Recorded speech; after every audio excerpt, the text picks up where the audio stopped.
Malah ha. Kedai nasi kobra paru. Mantap. Sokor dek. Nak makan apa dek? Nasi kobra ayam ada? Ada. Daging pun ada. Ada dua. Nak campur.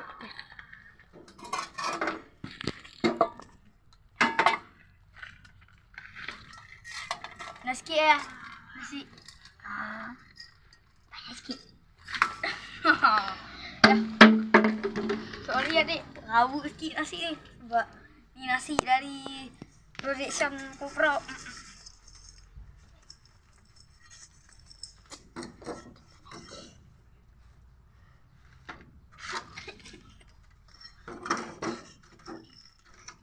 Dah masak apa?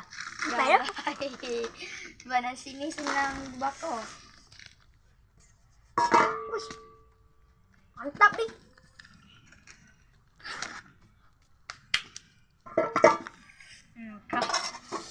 Kita masak ayam.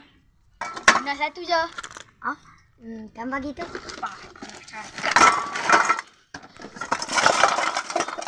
Sok. Kaki tangan ke bang?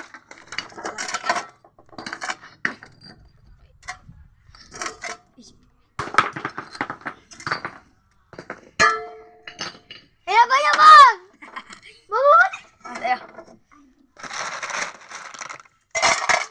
Itu daging apa? Daging. Berapa tu dah?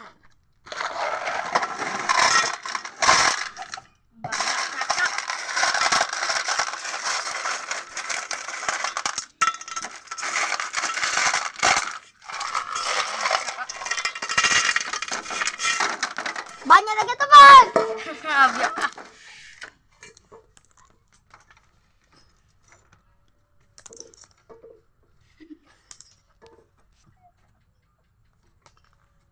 Nak kari? Nak friend? Tidak. Nak friend? Ada.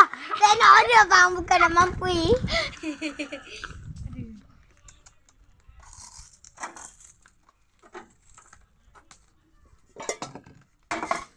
Saya tak nak tanya bang.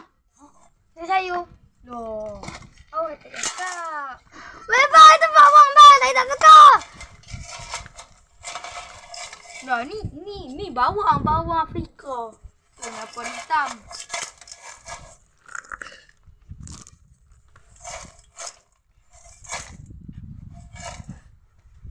Ada. Hangus abang. Bukan hangus. Sebab dia terlalu sedap. Bang nak gila ke bang? Tak ada lah. Ada. Ni perentah paling terbaik dia. Ni nak banyak sikit. Dah banyak lah. Banyak lah. Boleh mamba kan? Ada. Tak sikit bang. Lambat. Nak ayam. Nak. Ayam beli Imam Burger. Tak ambil air.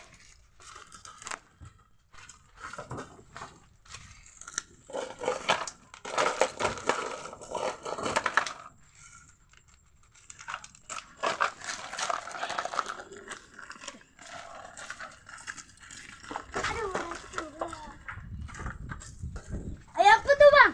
Air kelapa. Ayam Kelapa kelapa. dia basi dah. Kelapa tu mamba. Mamba kan? Tak. Lemak tumpul tu. Nak ambil. Ayam miso Kobra. Apa pula miso kobra tak faham. Okay dah. Ambil. Harga dah 10 juta. Dah RM10 je. RM10 berapa bang? RM10 30 sen. Dah RM10 dulu. Pasal bijak. Tok Jul. Saya bagi lebih sebab abang ni tak okey sangat. Nampak. Tu payah monyet. Nak makan dulu bang. Kau pergi boleh tau. Okey tak? Nak cimai lagi tau. Aduh. Jangan buang lah sebab air dia dari I puji you. I puji Ronaldo. Mama.